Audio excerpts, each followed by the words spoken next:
Pemerintah akan mengambil tindakan hukum atas perbuatan pengibaran One Piece. Itu adalah upaya kami melindungi martabat dan simbol negara. Ini upaya memecah belah lewat pemasangan bendera One Piece. Ditindak tegas, minimal mereka harus diinterogasi siapa yang menyuruh dan apa motifnya. Jangan-jangan mereka hanya ingin mengatakan bahwa negeri ini sudah lama dibajak gitu.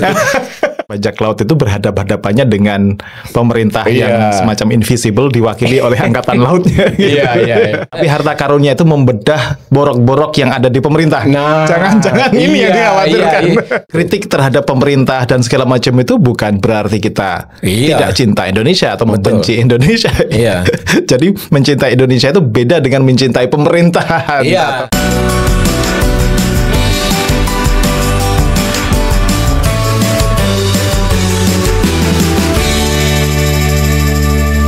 Assalamualaikum warahmatullahi wabarakatuh. Waalaikumsalam warahmatullahi wabarakatuh. Ketemu lagi di Wonder Home Podcast. Masih bersama saya Syifa Amin dan partner saya Pak Ade Ma'ruf. Kita akan berbincang tentang hal yang sangat menarik hari ini, yaitu tentang One Piece bajak laut. One Piece bajak laut. Jadi belakangan ini beredar bendera dalam konteks Agustusan biasanya kita sebagai bangsa Indonesia memperingatinya dengan memasang bendera di rumah-rumah kita. Tapi ada fenomena baru ini Pak Ade bahwa merah putih disandingkan dengan bendera One Piece. Nah, itu menimbulkan dan mendapatkan respon yang beragam dari masyarakat, terutama dari pemerintah. Misalnya ini saya bacakan. Menteri Menko Polkam Budi Gunawan bilangnya kira-kira begini, bahwa itu ada undang-undangnya. Ini apa itu namanya? Kalau melanggar undang-undang, maka itu bisa diambil tindakan tegas gitu. Pemerintah akan mengambil tindakan hukum atas perbuatan pengibaran One Piece. Itu adalah upaya kami melindungi martabat dan simbol negara. Gitu kata Budi Gunawan. Kata Sufmi Dasko bilang bahwa ini upaya memecah belah lewat pemasangan bendera One Piece. Anggota DPR namanya Firman Subagio mengatakan bahwa ini harus melawan hal-hal seperti ini. Kita harus bersatu gitu katanya kira-kira. Dan apa itu namanya? Dia bilang ditindak tegas, minimal mereka harus diinterogasi siapa yang menyuruh dan apa motifnya. Nah gitu Pak Ade. Itu tanggapannya kayaknya kok serem, dianggap sebagai serangan terhadap pemerintah. Kalau Pak Ade melihatnya gimana nih? Kalau saya sih melihat fenomena One Piece itu sebagai pop culture biasa perlawanan budaya dari generasi terkini terhadap kesumpekan sosial politik yang ada. Kebetulan mereka secara cerdik menggunakan momentum 17-an gitu kan, sehingga vibe-nya begitu rupa ininya resonansinya cukup menyita perhatian. Respon sejauh ini dari pemerintah mungkin mungkin beberapa petinggi merasa gerah mungkin karena dikhawatirkan mungkin akan melakukan klaim-klaim yang terlalu sangat berlebihan sehingga menenggelamkan haru biru kita menyongsong kemerdekaan, kira-kira begitu. Tapi menurut saya sih itu pertama saya melihat itu kecerdikan kultural kecerdikan kultural memanfaatkan momentum 17-an, dan menurut saya sejauh yang kita pantau lewat berbagai media, sejauh ini mereka tidak punya kehendak untuk melakukan delegitimasi misalnya terhadap kesucian merah putih atau apalagi dibawa ke kedaulatan negara, nasionalisme dan seterusnya. Mereka hanya ingin menegur sebetulnya, hey, ada cara yang salah loh kita menafsirkan nasionalisme selama ini gitu loh. Jadi nasionalisme sekarang sedang mungkin mereka ingin menginterupsi di balik selebrasi kita yang kadang-kadang sangat masif, apalagi ini 80 tahun kemerdekaan Ada hal yang tidak boleh dilupakan dari sisi ruang sosial, politik, dan ya kehidupan bangsa ini itu kira-kira. Jadi saya melihatnya pop culture itu sebagai pop culture biasa. Cuma ada sesuatu yang ingin disampaikan kira-kira oleh generasi baru. Ini dan momentumnya saya bilang cerdik gitu. Cerdik gitu. Tapi kira-kira pesan apa sih yang ingin disampaikan dengan kenapa simbol yang diangkat itu adalah bendera bajak laut? Tapi jerami namanya Mas Ridho ya. ini generasi One Piece ini. Yang disampaikan itu apa sebenarnya? Ya itu juga merupakan merupakan pesan yang sangat menarik bagi saya. Jangan-jangan mereka hanya ingin mengatakan bahwa negeri ini sudah lama dibajak gitu. Udah lama dibajak kaum elit, kaum teknokrat yang tidak bekerja sepenuhnya untuk kepentingan rakyat, sehingga mereka perlu ekspresi simbolik kira-kira yang catchy dengan anak sekarang itu apa simbolnya gitu. Dan bajak laut dengan segera menurut saya menuntun pada penafsiran bahwa mungkin mereka ingin mengatakan republik ini udah dibajak oleh elitnya sendiri gitu kan. Jadi mereka ingin mengatakan hey, nasionalisme itu jangan dibajak dong gitu loh. Pembangunan itu jangan dibajak dong. Mari kita berintrospeksi lah kira-kira bahwa nasionalisme itu tidak cuma tentang selebrasi, perayaan, permainan yang aneh-aneh di tingkat rukun tetangga. Saya juga ketua RT kan. Ketua RT. Habis ini rapat RT lagi. Sibuk juga saya kan mengurus berbagai panji, berbagai hiasan-hiasan di tingkat RT. Tapi saya pikir-pikir mungkin mereka ingin mengatakan para penggerak One Piece, bendera One Piece itu ingin mengatakan mereka kayak melakukan interupsi aja gitu loh, bahwa ada yang salah dari bangsa ini dalam cara menafsirkan kemerdekaan, terutama para elitnya gitu loh. Kira-kira menurut saya sih gitu, konteks sosialnya seperti itu. Menginterupsi bahwa klaim nasionalisme itu jangan hanya diklaim sepihak oleh pemerintah saja. Jangan cuma isinya narasi-narasi yang gagah tapi tidak punya akar sosial gitu loh. Jadi nasionalisme itu harus bertumbuh dari akar sosial. Itu kira-kira menurut saya interpretasi yang bisa kita ajukan gitu. Ya kalau di cerita manga dan animenya itu kan juga memang bajak laut itu berhadapan-hadapannya dengan pemerintah yang semacam invisible diwakili oleh angkatan lautnya. Gitu. Nah, kira-kira kalau tadi disebutkan bahwa ini pemerintah juga membajak makna dalam pengertian makna nasionalisme, mengklaim bahwa kamilah yang paling nasionalis.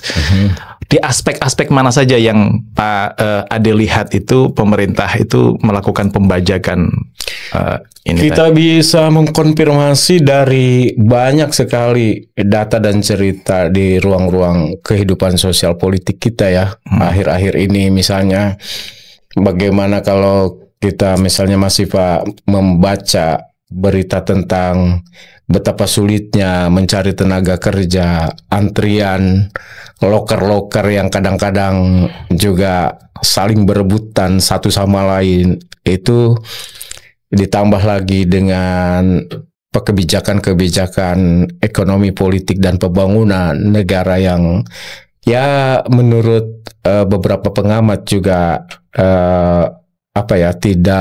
tidak terlalu memberi dampak pada kehidupan sosial masyarakat. Jadi artikulasi One Piece itu mendapat validasinya saya pikir di dalam kehidupan sosial. Terutama kita juga baru saja diperlihatkan misalnya bagaimana dalam isu dan bidang hukum misalnya kemarin bahwa lembaga-lembaga peradilan sudah berupaya melakukan pekerjaannya, tiba-tiba kemudian ya ada semacam anulir misalnya dari penguasa, dari presiden misalnya dalam kasus yang terakhir itu ya, Pak. Amnesti pada Hasto dan macam-macamnya gitu. Iya, kita tidak sedang membela siapa-siapa, tetapi kan itu artinya lembaga-lembaga yang sudah diberikan amanat untuk melakukan pembuktian hukum dan seterusnya, tiba-tiba kan harus mengakhiri semua itu gara-gara abolisi dan amnesti misalnya. Belum lagi masalah pendidikan ya yang lagi rame. Pendidikan, soal banyak sekali ruang sosial yang memang punya konteksnya dalam peristiwa pop culture One Piece ini gitu, yang bisa kita diskusikan lebih lanjut gitu loh. Menurut saya terutama dalam penyelenggaraan negara ya, yang kita seolah-olah nggak beranjak peristiwa 79 tahun kemerdekaan, 80 tahun kemerdekaan, tiba-tiba besok 85, besok 1 abad. Tapi transformasinya apa gitu loh. Transformasi bangsa ini apa gitu loh. Apa dan mau kemana? Nggak gitu. jelas gitu. Gitu loh. Jadi itu kekhawatiran yang bisa kita renungkan dari peristiwa ini, pengibaran One Piece ini, saya kira. Gitu ya. Kalau digambarkan di One Piece itu kan sebenarnya misi siapa, Monkey D. Luffy si apa itu namanya, si komandan bajak lautnya ini kan untuk mencari One Piece itu ada semacam apa itu namanya, treasure itu apa, harta karun gitu. Tapi harta karunnya itu membedah borok-borok yang ada di pemerintah. Nah, jangan ini yang dikhawatirkan. Persis, saya pikir itu analogi yang sangat, dan metafor itu sangat bagus ya, bahwa kita punya harta karun gitu loh sebetulnya yang lama tertimbun gitu kan.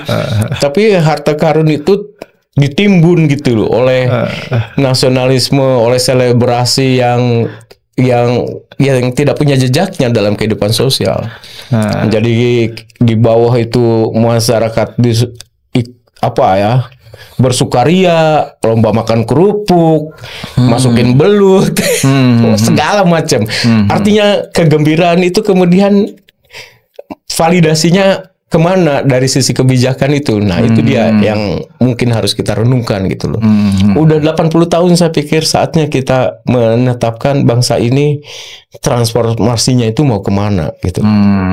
Gitu kalau menurut saya. Iya, di samping yang tampaknya menggembirakan dengan selebrasi, dengan perayaan dan segala macam itu, tapi di baliknya itu ada semacam Pandora bahwa ini masalah ketenagakerjaan dan pengangguran nggak selesai.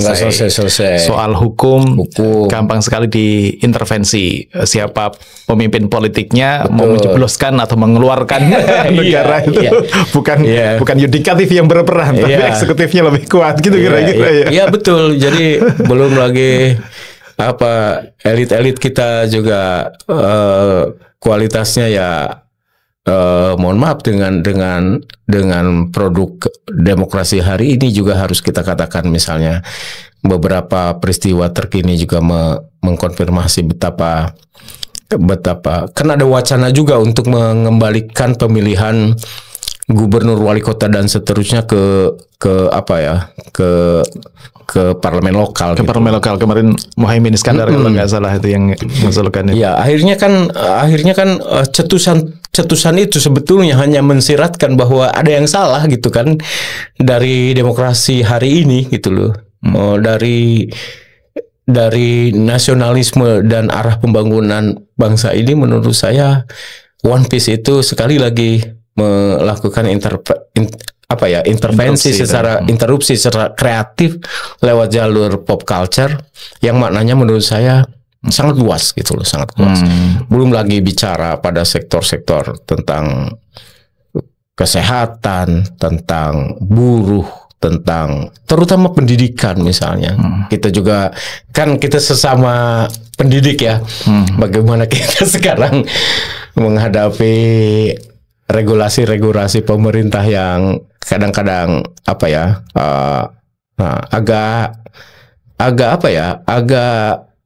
tidak tahu mau kemana gitu loh. Mau dibawa kemana gitu loh. Ini ada perubahan peraturan, tapi belum dilaksanakan, transisinya panjang dan nggak tahu, katanya peraturan misalnya ya dalam konteks kita ini kan Permendikti 53 tahun 2003 betul, gitu. Betul. Ini katanya mau diubah, tapi nggak tahu kapan diubahnya lagi. Iya. Belum lagi ada sekolah rakyat, sekolah rakyat, sementara sekolah negeri kekurangan murid. Itu kan banyak sekali paradoks yang berlangsung gitu loh. Dengan judul efisiensi, tapi nyatanya tidak efisien kan? Tidak efisien. Jadi masyarakat kelihatannya mulai gerah gitu. Menurut saya, jika ini tidak mendapat tampungannya, seperti saya sering sampaikan di sini berulang kali bahwa saya khawatir bahwa One Piece itu juga merepresentasikan satu frustasi sosial, gitu loh. Rasa frustasi publik yang tidak mampu diakomodasi oleh lembaga-lembaga formal. Tapi mungkin mereka masih cinta pada Indonesia, tidak menggunakan cara-cara yang agak, misalnya kan belum, One Piece itu tidak berkehendak mereplace apapun kan. Misalnya apalagi mereplace lambang negara merah putih kan, menurut saya tidak ada tendensinya ya. Mereka hanya sedang melakukan apa ya? Tadi intervensi interupsi terhadap pelaksanaan ketatanegaraan kita, pelaksanaan politik pembangunan kita, dan juga mungkin strategi kebudayaan kita dalam konteks yang lebih luas gitu loh. Bangsa ini strategi kebudayaannya itu mau kemana setelah 80 tahun gitu loh. Nah itu mungkin pesan yang harus kita tangkap dari fenomena One Piece itu, Pak Siva. Itu kan rata-rata anak muda ya yang baca One Piece. Saya pun nggak begitu mengikuti. Saya tadi aja nanya dulu apa itu One Piece dan tokoh-tokoh yang ada Kenzi ini. Kira-kira dari sisi anak muda, bayangan mereka tentang nasionalisme itu kayak gimana sih? Itu pertanyaan menarik dan kita pengen tahu sebetulnya ya. Kita juga belum banyak sebetulnya ya riset-riset ya yang memberikan gambaran dengan cukup jelas tentang apa sih nasionalisme bagi anak muda gitu loh. Jangan-jangan nasionalisme itu kata-kata yang memang tidak pernah ada dalam vocab mereka hari ini gitu kan. Iya, beda definisinya dengan kalau misalnya Prabowo bilang tentang nasionalisme itu selalu merujuk pada masa lalu, masa perjuangan, Soekarno dan segala macamnya, ada persatuan. Dulu PDIP, NKRI itu nasionalisme. Tapi anak-anak muda ini kan punya zaman yang berbeda, tools yang berbeda mengekspresikan nasionalismenya gitu. Dan tafsiran kita sejauh ini kan kita jangan-jangan mereka hanya terkoneksi ke dunia sana, tapi tidak terkoneksi ke dunia mereka sendiri, ke bangsanya sendiri. Itu kekhawatiran kita kan. Jangan-jangan mereka hanya mereplikasi sejumlah simbol seperti One Piece itu dengan merebut misalnya ruang perayaan kemerdekaan 80 tahun. Tetapi jangan-jangan mereka juga ketika ditanya misalnya apa yang mereka inginkan tentang negeri ini, jangan-jangan juga kita tidak punya jawaban yang jelas. Kalau begitu kan ini kayak anomi aja gitu. Anomi tidak berada di sini, tidak berada di sana gitu. Dan itu pertanyaan menarik. Itu agenda riset sebetulnya ya. Agenda riset sebetulnya apa sih konstruksi nasionalisme di kalangan Gen Z tadi ya. Itu menarik gitu. Jangan-jangan mereka kan watak Gen Z ini kan sekarang tampilkan sekarang, besok cari lagi, ya kan? Jadi yang hari ini mereka lupakan gitu. Besok ada idiom-idiom baru lagi, ekspresi baru, baru lagi, gitu. Dan kita kadang-kadang sebagai orang tua juga ikut terkonstruksi oleh mereka. Semua iklan kampus pakai pacu jalur kan sekarang.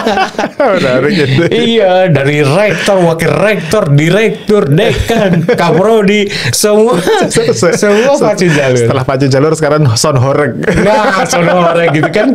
Jadi diam-diam ternyata kadang-kadang saya bertanya, yang kita layani itu apa gitu?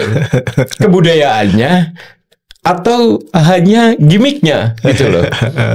Itu juga kadang-kadang menjadi refleksi bagi saya.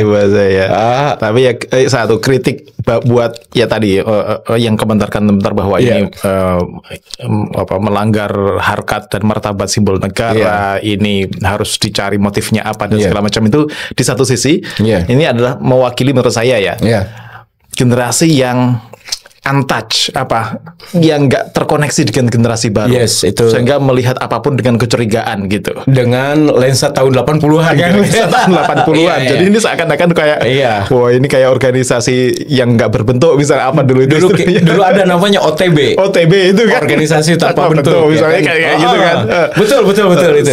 Sementara di sisi yang lain anak muda kan, ini bacaan saya, ini model cara saya mengekspresikan kritik itu kayak gini, bahwa One Piece itu punya kecintaan terhadap manusia, terhadap membantu orang lain dan segala macam. Tapi yang dia hadapi ya kekuatan besar, yang state dan segala macamnya lah kayak gitu. Saya pikir saya pikir itu menarik ya interpretasi seperti itu, dan itu menurut saya terkonfirmasi gitu loh, bahwa kalau saya lihat elit-elit di era Prabowo ini kan cenderung elit-elitnya yang memadukan antara militerisme dengan semi developmentalistik gitu ya kan. Artinya militer dikerahkan untuk menopang program-program pembangunan. Jadi dan itu pernah berlangsung tahun-tahun 90-an di negara-negara Asia dalam rangka akselerasi ekonomi, dalam rangka akselerasi pertumbuhan, efisiensi judulnya kan. Mereka memobilisasi kekuatan pembangunan itu di satu entitas yang namanya militer. Karena dibayangkan militer itu kan sifatnya commanding, mereka mampu melakukan mobilisasi resources gitu kan. Baik sumber daya alam maupun sumber daya manusia kira-kira. Makanya kita lihat di era Prabowo itu militer tiba-tiba ngurus sekolah kan, sekolah, MBG kan, hutan kan, ketahanan pangan kan. Terus apalagi tuh yang namanya sangat keren itu food estate kan.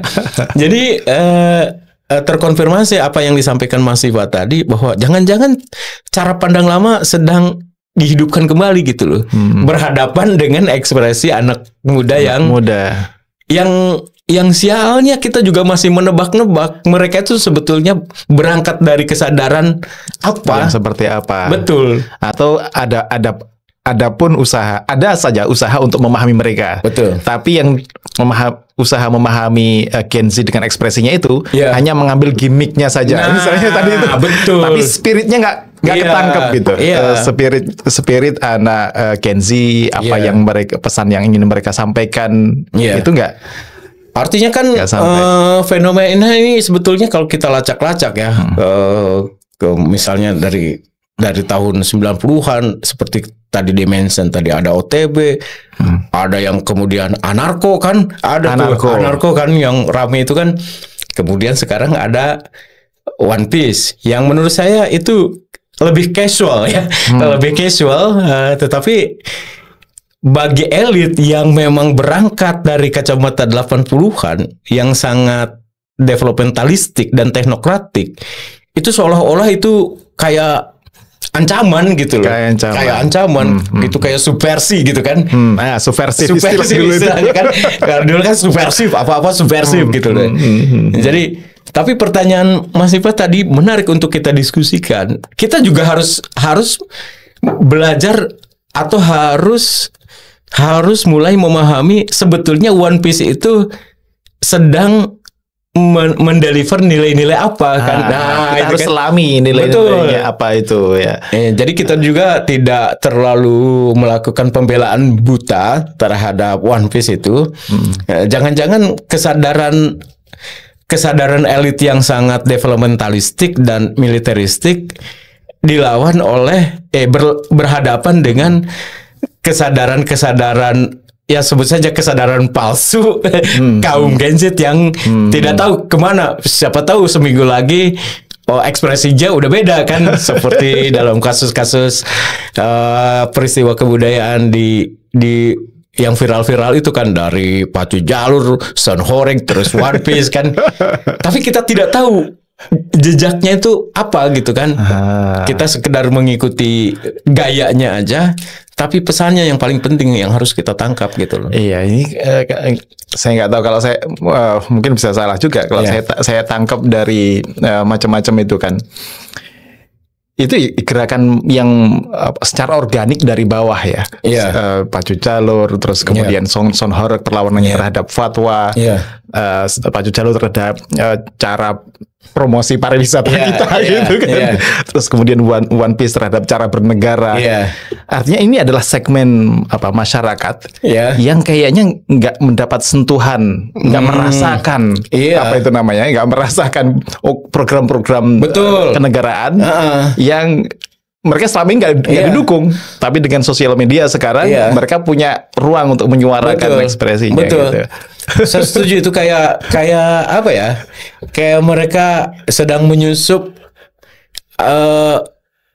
ingin menyampaikan pesan, tetapi dengan cara casual, dengan cara-cara yang terhubung dengan sosial media paling populer, misalnya saat ini.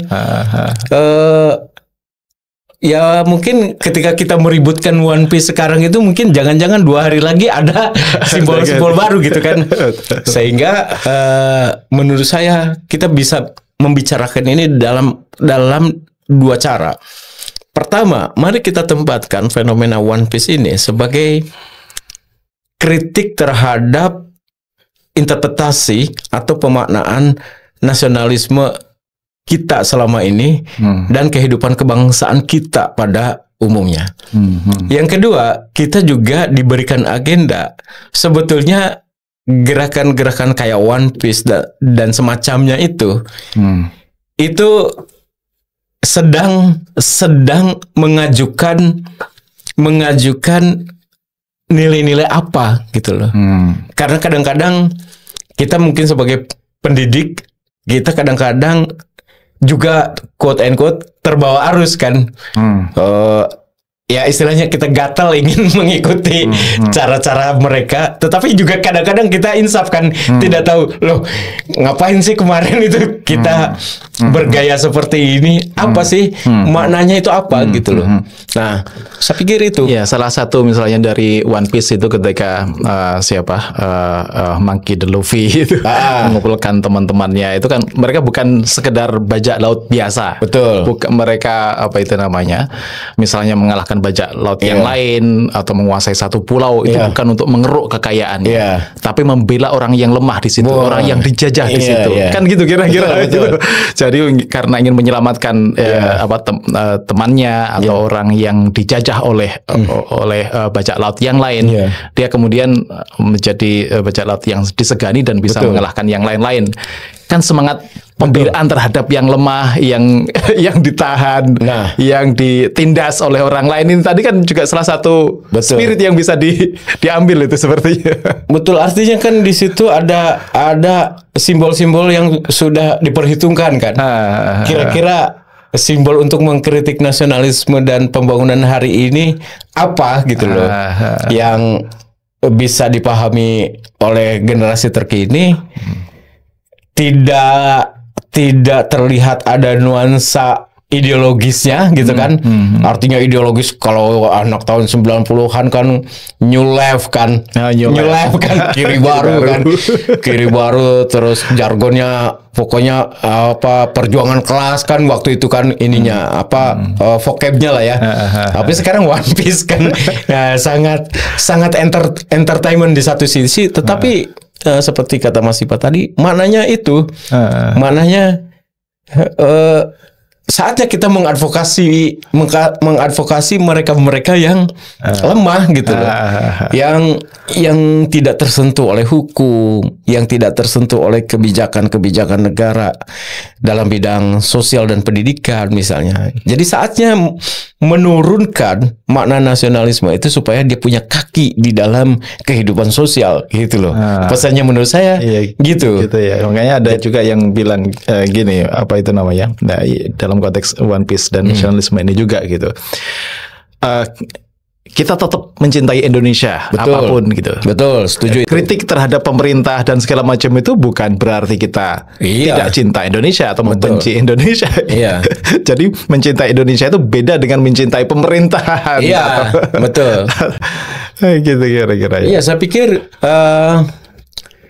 terlalu mahal lah ongkos sejarahnya ya kalau nasionalisme yang sudah dirintis oleh funding figur kita zaman dulu itu kita kelola dengan cara yang menurut saya terlampau elitis seperti sekarang gitu loh.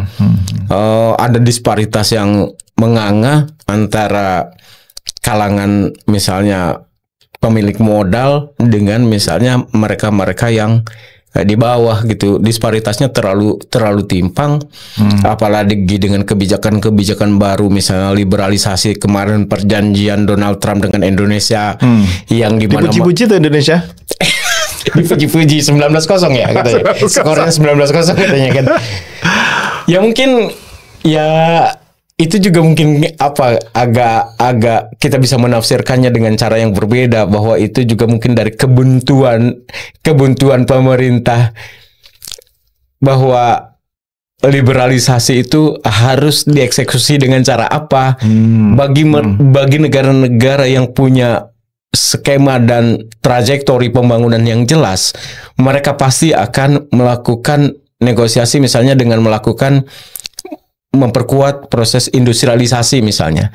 Tapi kemarin kita 19-0 itu ya, bahwa semua produk Amerika kan, semua produk Amerika akan masuk ke Indonesia nyaris gitu kan, free tarif gitu free tarif kan.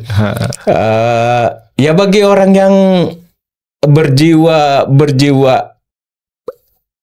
importir murni, berjiwa dagang, mungkin itu dianggap kemenangan. Tapi kan bagi mereka yang tahu tentang policy pembangunan kan itu memperlihatkan betapa kita tidak punya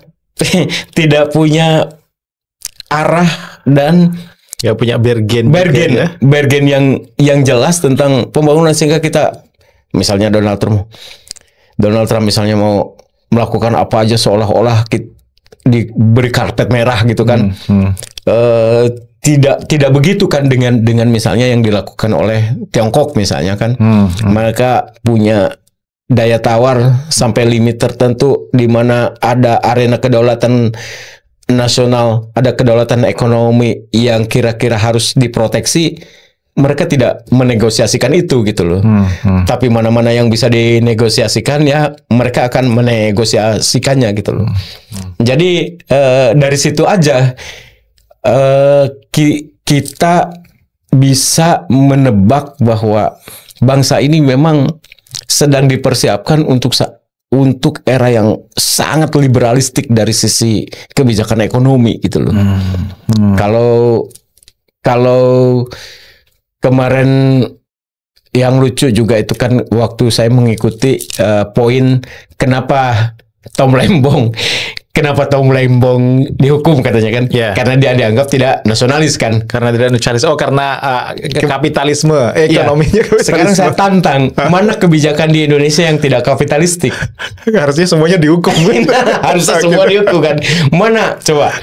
Mana kebijakan di Indonesia dalam bidang ekonomi, politik, perdagangan yang tidak kapitalistik? Kalau begitu semuanya dihukum kan? Apalagi sekarang dibuka dengan zero tarif. Betul, dengan zero tarif itu tambah menurut saya tambah susah bagi anak-anak yang fresh graduater yang mau mencoba memulai di dunia bisnis. Kalau Pak ada yang melihat ya, kalau retorika Pak Presiden kan waktu kampanye, waktu pidatonya itu kan anti asing. Maksudnya asing itu dipersepsi sebagai sesuatu yang menjajah lah. Kita harus punya kedaulatan dan segala macam. Terus kemudian tapi misalnya tadi itu dalam prakteknya barang-barang Amerika bisa masuk secara bebas ke sini dalam konteks negosiasinya dengan Amerika. Sebenarnya pemerintah sekarang itu memahami nasionalismenya itu seperti apa sih? Ya sebatas itu aja, sebatas bahwa nasionalisme itu kayak apa ya? Kayak mantra gitu loh, menjadikannya kayak mantra. Kayak kalau udah bicara nasionalisme bukan tergantung konteks sosialnya, tapi tergantung momen dan siapa yang ngomongnya gitu loh. Seperti kata Mas Eva tadi bahwa nasionalisme sekarang cenderung menjadi bahan untuk kampanye elektoral gitu kan, bahan tagline untuk elektoral gitu, pemilihan presiden, wakil presiden, ada wakil rakyat yang nyalon misalnya, kita harus membela kedaulatan, tetapi nalar itu kemudian tidak bekerja ketika dia harus mengambil kebijakan negara ini gitu, yang menurut saya harusnya belajar dari 7 presiden sebelumnya gitu loh, di mana jalur liberal yang terlalu kapitalistik tanpa dibarengi dengan proses industrialisasi, deepening industri, istilah saya itu pendalaman industri, ya tidak bisa gitu loh. Di Indonesia kan semuanya franchise ekonomi gitu kan, ekonomi sewa kan, ekonomi sewa pokoknya. Coba aja kita lihat di jalan-jalan di kota besar di Indonesia, hampir semuanya sama kan, ikonnya sama kan, ikon industri sama, mall yang berdiri sama, jaringan hotel sama. Yang mengelola parkir kadang-kadang sama gitu kan. Kita bisa melihat bahwa betapa liberalnya kita gitu loh. Tanpa kedaulatan udah nggak ada, kedaulatan ekonomi di mana gitu, letaknya di situ nggak ada gitu loh. Jadi kedaulatan sekali lagi menurut saya harus memang menyandarkan diri pada ruang sosial yang ada di Republik ini gitu loh. Secara demografis kita itu komposisinya apa gitu loh. Terus jumlah, katanya kita diberkahi dengan bonus demografi. Nah, bonus demografi itu kan akan menjadi bencana demografi. Kalau kebijakan untuk bonus demografi itu semata-mata adalah jalur yang sangat liberalis gitu loh. Jadi menurut saya sekali lagi kita kembali ke topik malam ini. One Piece itu pesannya sangat multiple gitu loh, sangat banyak banget gitu loh, yang bisa kita elaborasi dalam konteks perayaan 80 tahun kemerdekaan kita gitu loh. Banyak layers, lapisan dari kritik One Piece terhadap konsep nasionalisme yang cenderung belakangan ini, meskipun retorikanya seperti sangat nasionalis, tapi pada praktiknya sangat liberalis begitu. Iya betul. Jadi apa ya? Jangan-jangan One Piece itu adalah fenomena di luar kategorisasi nasionalisme atau bukan. Mereka pengen buat definisi sendiri. Definisi sendiri yang tidak ada kaitannya dengan struktur historis yang dibangun bangsa ini. Dan itu kan sisi bahayanya kan justru di situ gitu loh. Jangan sampai ekspresi itu kemudian ekspresi yang ya udahlah, ditanggapin syukur, tidak ditanggapin nggak apa-apa. Menurut saya kelemahan gerakan sosial hari ini ya modusnya kayak gitu. Ditanggapin syukur, nggak ditanggapin nggak apa-apa. Beda dengan ekspresi tahun 80-an, 90-an, di mana gerakan sosial itu benar-benar menagih hey, janji politik Anda ini gitu loh. Anda harus wujudkan gitu loh. Sehingga termobilisasi, terstruktur iya, gitu ya, sampai agendanya bisa di... Ya mungkin karena mereka konsentrasinya hanya pada gerakan, makanya itu disebutnya old social movement, karena fokus digerakkan oleh figur yang terlibat. Maksudnya yang terlibat itu isu A digerakkan oleh aktor yang bergerak di isu A. Isu B digerakkan oleh aktor yang bergerak di isu B. Isu buruh yang digerakkan oleh buruh. Mahasiswa, gerakan mahasiswa digerakkan oleh mahasiswa. Sekarang coba lihat. Ya, setiap ada peristiwa demonstrasi di situ campur. Ada anak SMA dengan kadang-kadang tagline yang diambil dari bahasa-bahasa iklan kadang-kadang gitu ya. Tapi kan di situ kelebihannya, tapi di situ juga ada kekurangan sebetulnya. Jadi macam-macam dan nggak on target gitu. Nggak on target dan militansi menjadi nomor sekian kan, gitu loh. Nah, besok kan ganti lagi temanya kan. Ada gimmick. Jadi menurut saya kita juga harus memberikan kritik terhadap ekspresi kebudayaan hari ini, bahwa itu dia. Saya menyebutnya itu kultur cilukba gitu loh. Wah, apa itu cilukba kayak permainan cilukba kan, pindah gitu kan. Jadi kultur cilukba gitu. Sekali muncul terus hilang lagi gitu. Nah, itu mungkin salah satu kritik terhadap gerakan sosial hari ini. Nah, masalahnya kadang-kadang gerakan sosial yang mainstream, yang berbasis misalnya masyarakat kayak sebut saja Muhammadiyah, ya jangan ngikutin itu amat gitu kan. biar nggak celukba gitu kan. Jadi ya memang menarik membicarakan spektrum gerakan sosial itu. Tapi kembali lagi, pesannya sangat jelas menurut saya. Ini pesan yang sangat, kalau dibiarkan diviralkan, saya pikir dalam beberapa hari ke depan One Piece ini akan menjadi semacam ekspresi yang akan di banyak followersnya gitu kan. Banyak followersnya, dan jika itu terjadi kan mungkin pemerintah mulai gerah gitu kan, mulai gerah.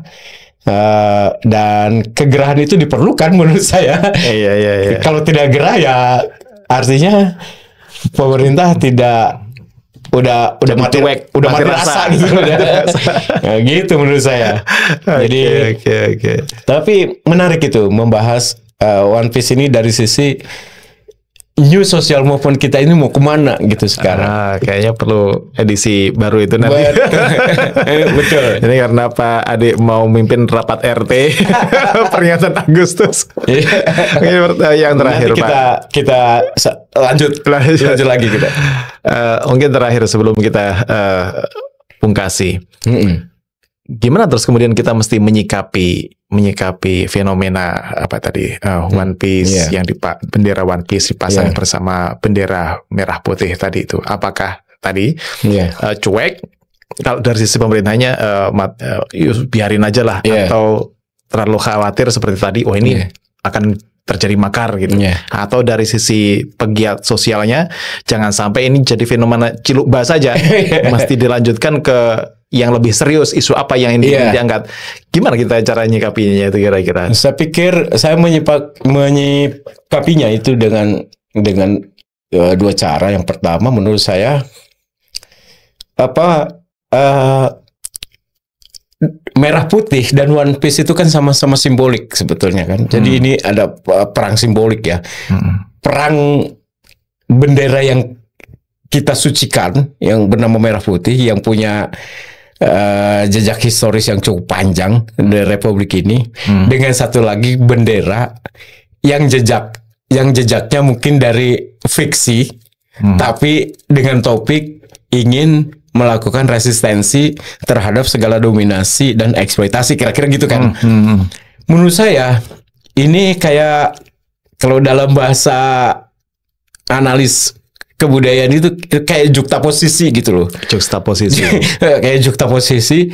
Di satu sisi ada kesucian yang mau dinarasikan menjelang 80 tahun kemerdekaan, kesucian tentang nasionalisme, tentang perjuangan, tentang darah, air mata dan seterusnya. Di sisi lain, mereka juga sedang One Piece itu sebetulnya sedang meratapi keadaan gitu loh. Gitu loh. Sedang meratapi keadaan. Jadi darah, air mata dan keringat itu jangan selesai di tahun 45 gitu loh. Kita belum selayaknya melakukan selebrasi gitu loh sekarang ini. Kita seharusnya juga tetap berkeringat. Ada lapisan-lapisan masyarakat, ada kehidupan sosial, ada misalnya para pengangguran, mereka-mereka yang berada di lapisan bawah pembangunan saat ini, yang juga harusnya tersentuh oleh semangat nasionalisme yang dinarasikan tiap kali kita merayakan kemerdekaan.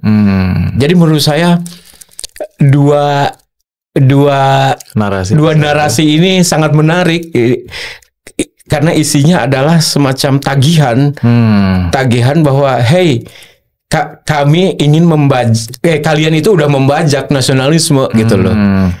Kalian itu udah membajak spirit nasionalisme kita yang sangat panjang, dan elit kita dulu sangat punya basis dan kalau kata Pak Sapi Ma'arif itu bertelinga ke bumi gitu. Bertelinga ke bumi. Kalau Pak Sapi Ma'arif kan gitu kan. Bertelinga ke bumi gitu kan. Sekarang mari kita bertelinga ke bumi. Kira-kira gitu menurut saya pesannya dari One Piece itu. Oke. Ya, jadi mungkin One Piece ini tidak mengambil dari figur-figur yang quote and quote ideologis kayak Tan Malaka misalnya kan, kayak dari Gramsci, dari Karl Marx, dari macam-macam, karena ya mereka sadar bahwa kami tidak berniat untuk subversif gitu loh. Kami tidak berniat untuk mengganti ideologi negara gitu loh. Kami hanya ingin menegur kekuasaan, bahwa seharusnya kita melakukan interpretasi ulang terhadap nasionalisme kita selama ini. Gitu kira-kira. Gitu ya. Benar gitu. Jadi One Piece itu juxtaposisi terhadap nasionalisme versi itu yang selebrasi. Gitu. Ya. Dan itu adalah sebenarnya One Piece, bendera One Piece itu adalah tagihan terhadap janji proklamasi kita. Gitu kira-kira ya. Ingat ini dengan cara yang kasual, dengan cara yang kasual gitu ya. Enggak sampai ke subversif dan macam-macam. Enggak, menurut saya sejauh ini sih enggak. Nasionalisme jangan hanya di level selebrasi saja. Ingat janji-janji proklamasi harus ditunaikan. Itu poinnya. Saya pikir itu poinnya gitu. Oke. Gitu Pak Ade ya. Oke. Terima kasih. Ini bincang tentang One Piece dan nasionalisme. Mudah-mudahan bermanfaat. Kita ketemu lagi nanti tentang New Social Movement dan One Piece barangkali itu. Merdeka ya. Merdeka. Terima kasih. Ketemu lagi, mudah-mudahan manfaat. Assalamualaikum warahmatullahi wabarakatuh. Waalaikumsalam warahmatullahi wabarakatuh. Oke.